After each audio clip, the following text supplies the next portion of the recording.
देखिए, दलितों के प्रति जो इनकी घटिया सोच है वो मंच से पता चल गई। उनको हरिजन कह रहे हैं और हरिजन शब्द आप एक कम्युनिटी के लिए यूज कर रहे हैं जो कि एक समय पर इसकी व्याख्या होती थी कि देवदासियां जिनकी शादी नहीं होती थी, अनमैरिड लड़कियों से पैदा होने वाले, जो देवताओं की दासी बनकर जाती थी मंदिरों में, उन दासियों से जो बच्चे उत्पन्न होते थे जिनका कोई पिता अपना नाम देने को राजी नहीं होता था, तो ऐसे बच्चों को हरि का बच्चा कह दिया जाता था, भगवान का बच्चा, भगवान की संतान कह दिया जाता था। यानी कि अगर हम एक तरह से आज का इलीगली या नाजायज जो भी शब्द आप यूज कर सकते हैं, ऐसे लोगों को उस समय पर हरिजन कहा गया। इसके बाद बाबा साहब डॉक्टर अम्बेडकर इस शब्द को फिर एक कम्युनिटी के लिए, अछूत कम्युनिटी के लिए इस शब्द को लाने के लिए गांधी जी ने एक कॉन्फ्रेंस करी कि ये शब्द उन लोगों के लिए किया जाएगा, उनको सम्मानित किया जाएगा इस शब्द से। तो बाबा साहब डॉक्टर अम्बेडकर ने इसका प्रतिकार करते हुए कहा कि इस शब्द से सम्मानित नहीं, आप अपमानित कर रहे हैं, ये शब्द सम्मानजनक नहीं है, ये अपमानजनक शब्द है। तो और उसके बाद में कांशीराम साहब ने इसका विरोध किया, बहन कुमारी मायावती जी ने इसका लगातार विरोध किया। तो जब जिस कम्युनिटी, जिस समाज का अपमान जुड़ा हुआ है जिस शब्द से, आप उस शब्द को अगर मंच से उन लोगों को संबोधित करके बता रहे हैं, तो इसमें आपका जो सोचने का तरीका है वो समझ आता है कि आप ऐसे लोगों के प्रति आज भी घृणित सोच रखते हैं। क्या सोच रहे हैं? उनके बारे में आपकी जो मानसिकता है वो आपकी दर्शाई जा रही है कि आप अपने शब्दों से दर्शा रहे हैं। और रही बात योगी आदित्यनाथ जी की, वो कह रहे हैं कि बटोगे तो कटोगे। अब मैं ये कहना चाहती हूँ योगी आदित्यनाथ जी से कि देश के अंदर दलित के ऊपर अत्याचार करने वाले ज्यादातर लोग जो शोषण करने वाले हैं वो सवर्ण क्लास के हैं। तब आप बटोगे तो कटोगे ये लाइन नहीं बोलते। इस भारत में ही और उत्तर प्रदेश में भी ऑनर किलिंग के मामले आए दिन सामने आते रहते हैं, जिसमें ऑनर किलिंग पर किसी तरह का कोई कानून नहीं बन रहा है। लड़का लड़की अगर अपनी स्वतंत्रता से शादी करना चाहें तो घर वाले ही षड्यंत्र करके उनको मार देते हैं। इस पर कोई कानून नहीं बना रहे। सवर्ण क्लास, ब्राह्मण क्षत्रिय में शादी नहीं कर सकता, क्षत्रिय वैश्य में, वैश्य दलित में, दलित ओबीसी में, मतलब इस तरह से जब यहाँ शादियां नहीं हो सकती हैं, खाना नहीं खाया जा सकता। अगर आप दलित के खाना भी खाते तो उसकी बड़ी बड़ी फोटो खिंचवाते हैं, उसको भी लाइव लूटते हैं। तो कहाँ है बटोगे तो कटोगे? बटने वाले काम तो आपके खुद भी। अगर आप किसी सवर्ण के घर जाकर खाना खा रहे हैं, ब्राह्मण के घर जाकर खा रहे हैं, तो आप नहीं दिखाते देखिए हमने ब्राह्मण के घर खाना खा लिया, अब ये भी हमारा अपना हो गया। लेकिन जब आप दलित के घर जाकर खाना खाते हैं तो आप ये दिखाते हैं, मीडिया को भी दिखाते हैं और इसको बड़े कैमरों के साथ में एक्सपोज करते हैं। तो ये बटने वाला जो मनसा है, जो दिमाग है, वो तो आपके अंदर भरा हुआ कचरा है। इस कचरे को जब तक आप नहीं निकालेंगे, सत्ता में बैठे हुए अगर आपके दिमाग में ये कचरा है, तो आपकी फिर जनता के अंदर कैसा होगा? जब राजा जातिवादी होगा तो जनता कैसी होगी? लेकिन हरियाणा के चुनाव में बहन कुमारी मायावती ने बाकायदा कहा था सार्वजनिक मंच से कि हरिजन शब्द का हम विरोध करते हैं, पहले विरोध कर चुके हैं कई दशक पहले। उसके बावजूद आखिर चुनावी सभा में योगी जी ने इसको क्यों फिर से ताजा कर दिया? क्या मानसिकता झलकती है उनकी इस शब्द को लेकर? देखिए, वो उनके व्यवहार में, उनके विचार में ये शामिल है। उन लोगों के, दलितों के प्रति जो सोच है वो उनके व्यवहार और विचार में है, इसलिए वो मंचों से भी आ जाती है, शब्दों में भी निकल आती है। क्योंकि इंसान जैसा सोचता है वैसा कई बार वो छुपाने की कोशिश करता है, उसके बावजूद वाले साधु के अंदर भी क्या ऐसा भेदभाव होता है लोगों को लेकर? देखिए, आप देख रहे कितने सारे साधु संत जो बीच बीच में, जब राजेंद्र पाल गौतम ने कहा था कि भाई 22 प्रतिज्ञाएं ली जा रही हैं, तो कितने सारे साधुओं ने कहा कि जीप काट के लाइए। लेकिन जब एक लॉरेंस बिश्नोई किसी की हत्या करने की बात कर रहा तो कह रहे हैं कि उसको हम ताज पहनाएंगे, उसको अपनी पार्टियों में जगह देंगे, उसको सम्मानित करेंगे। जब गुजरात में बिल्किस बानो के बलात्कारी बाहर निकल कर आते हैं तो उनको माला पहनाई जाती है क्योंकि वो जाति से ऊंचे हैं। तो यहाँ पर साधु संतों की जातियां हैं, यहाँ साधु संत जातियों के साथ चलते हैं। साधु संत जाति, अगर योगी आदित्यनाथ ठाकुर नहीं होते तो क्या इस देश के अंदर जो यहाँ की जो बीजेपी की जो लॉबी थी, उनको इस तरह का इतना बड़ा कंट्रोल देती? जाति का घमंड बोलता है उनका। देखिए, वो बोलता है, वो यहाँ भारत में कुछ चीजें जेनेटिक हैं, कुछ परवरिश से हैं, कुछ लोगों के माहौल से हैं, कुछ समाज सोसाइटी में जो चल रहा है उससे है। तो ये उनके अंदर है और वो हर समय समय पर झलकता है। वो कह रहे हैं कि कटोगे तो बटोगे, इसके अलावा बटोगे तो कटोगे, भाषण देने के अलावा आपने इन जातियों के लिए करा क्या है? सुधार क्या करा है? कानून क्या बनाया है? सहयोग क्या करा है? ये एक काम दिखाइए अपना। ये तो आपने कुछ किया नहीं। लेकिन चुनाव में जब ये चुनाव आ रहे हैं, इनमें वोट लेने के लिए आपने एक नारा और दे दिया, बटोगे तो कटोगे।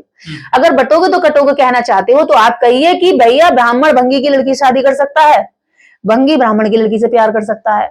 इस देश में क्षत्रिय, ठाकुर, बनिया, शूद्र, अछूत सब आपस में एक दूसरे के साथ रोटी बेटी का संबंध रख सकते हैं। ये कहने की हिम्मत है योगी आदित्यनाथ जी में? कह के दिखाएं। क्या है ये? नॉर्मल सी चीज है।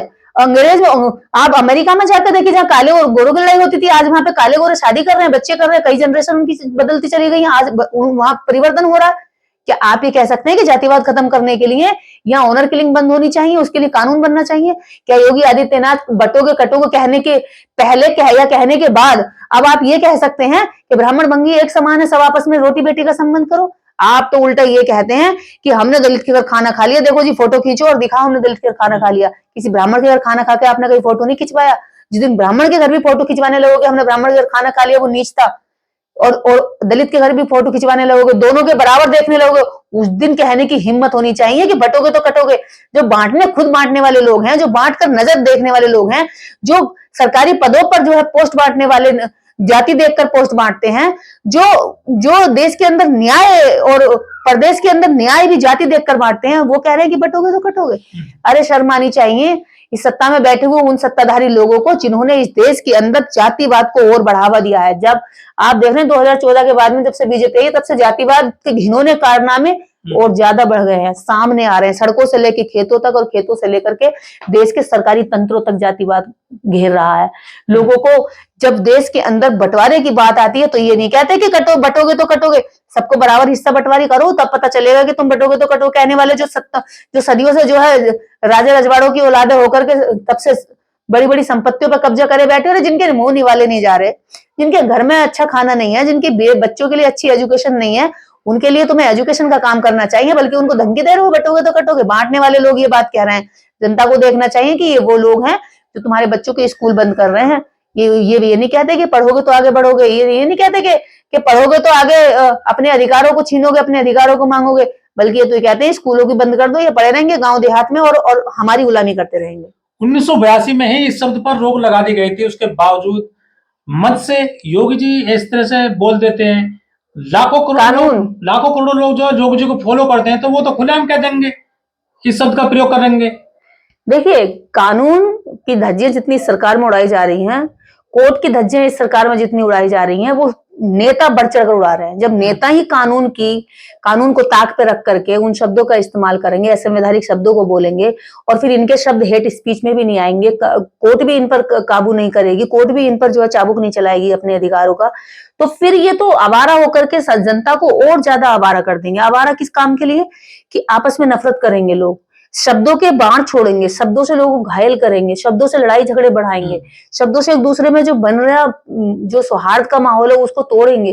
तो सबसे पहले देश के और सूबे के जो हमारे यूपी के मुखिया हैं, मुख्यमंत्री हैं, पहले तो उनकी जबान में जो है लोगों के प्रति सम्मान होना चाहिए, हर गरीब के लिए, दलित के लिए, पिछड़े के लिए। जब उनके ही मन में नहीं है समानता, उनके भाषण में समानता नहीं है, तो आप कैसे उम्मीद करेंगे कि भाई जो ग्राउंड पे रहने वाली जनता है वो आपस में समानता का भाव करेगी या व्यवहार करेगी? नहीं कर पाएगी। तो यहाँ तो सबसे बड़ा जो प्रश्न है वो यही है कि सत्ता में बैठे हुए जहां जनता ऊपर की ओर देखते है, वहां से आई हुई बात को नीचे फॉलो किया जाता है। तो ऊपर के लोग इस तरह की मानसिकता को अपने भाषण में दर्शाएंगे और इस तरह की मानसिकता को इम्प्लीमेंट करेंगे, तो भैया जनता को आप कितना रोक पाओगे? जनता को आप चाहे जितना समझा लो, जनता पे इतना फर्क समझाने का नहीं पड़ेगा जितना नेता के भाषण का पड़ जाता है। क्या योगी जी को पता नहीं है कि ये गैर संवैधानिक शब्द है? योगी जी को सब पता है कि ये गैर संवैधानिक शब्द है, लेकिन वो अपनी जातीय सोच के चलते मजबूर है और वो उनके मुंह से जो है निकलता रहता है। और वो हर व्यक्ति की बात है। कई बार होता है क्या, जब कानून आके चाबुक चलता है कानून का, तब पता चलता है यार नहीं करना चाहिए था, ये गलत है। लेकिन वो ये नहीं, वो भी कानून के डर से चुप रहता है, लेकिन मन में ये भाव नहीं आता यार इसका भी कुछ सम्मान है, दूसरा भी कम्युनिटी वो भी हमारी तरह इंसान है, उसको भी सम्मान पाने का हक है। ये सोचना जिस दिन इनके दिमाग में बैठ जाएगा कि उनका भी इतना ही बराबर सम्मान है जितना हमारा है, उस दिन ऐसे शब्दों का इस्तेमाल बंद हो जाएगा। ये आम जनता के लिए शब्द ऐसे प्रयोग किए जाते हैं, लेकिन जो जनप्रतिनिधि हैं बीजेपी में, SC/ST से चुने गए हैं, SC/ST के जो चुने गए हैं बीजेपी में सांसद है चाहे विधायक, उनका भी अपमान कर देते हैं। ये वो तो गुलाम है साहब, उनको तो कुछ भी अपमान कर दो, वो अपमान की बात उनको बोलनी चाहिए थी। जो बात आज निर्देश बोल रही है आपके मंच पर आकर, ये बात तो सब मुझसे पहले उन नेताओं को बोलनी चाहिए थी कि भाई आप हमें ऐसे शब्दों से कैसे इस्तेमाल कर सकते हैं जिन शब्दों को बाबा साहब डॉक्टर अम्बेडकर सहमति नहीं थे, इसको बिल्कुल खंडन करते थे और सुप्रीम कोर्ट इसको खंडन कर चुका है। इस देश के अंदर जब इन शब्दों से लोगों में अपमान और आहत होता है उसका भावना, तो फिर इन शब्दों का इस्तेमाल क्यों? तो जो बात आज मैं बोल रही हूं आपके इस चैनल पर बैठकर, ये बात तो देश की स्ट्रीम मीडिया के चैनलों पर बैठकर जो दलित कम्युनिटी के जो एमपी हैं और जो एमएलए हैं, उनको आवाज उठानी चाहिए थी कि भाई ये गलत है। अगर उनका अपमान, अगर आप हमारा ऐसे अपमान कर रहे हैं तो पार्टी में फिर हम कैसे सम्मान की उम्मीद कर सकते हैं।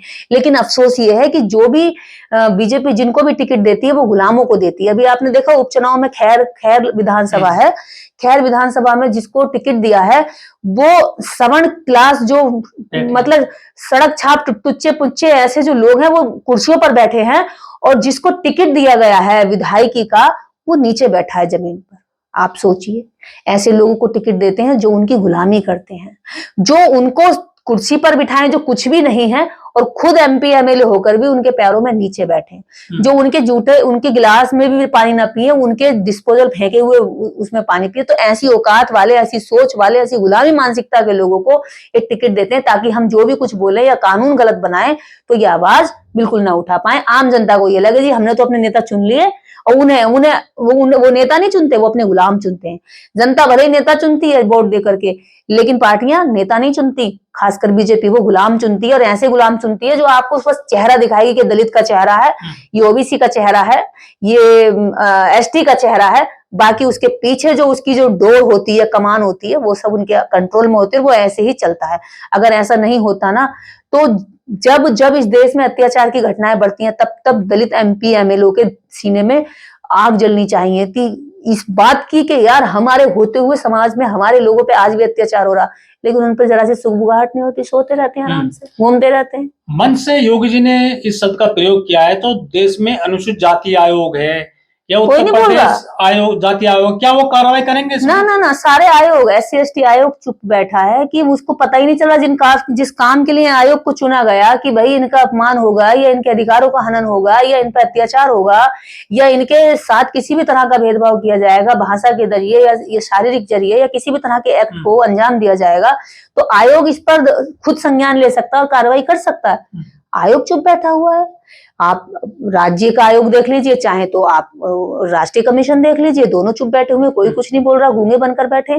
तो मैंने कहा ना आपको कि ये पोस्ट और पद संवैधानिक रूप में भले बाबा साहब डॉक्टर अम्बेडकर यहाँ पर उनके लिए बनाकर गए या संवैधानिक रूप से बहुत मजबूत अधिकार देकर गए, लेकिन मजबूत अधिकारों पर इन्होंने कमजोर लोग बिठा रखे, ऐसे कमजोर लोग जिनके मुंह में जुबान नहीं होती सही को सही कहने की।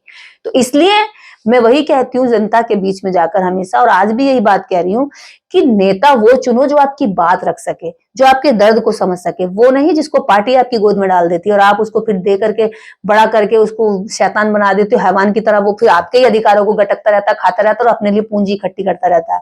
तो ऐसे नेताओं से बच के रहिए। ठीक, थैंक यू। चलो हो गया दोनों का कट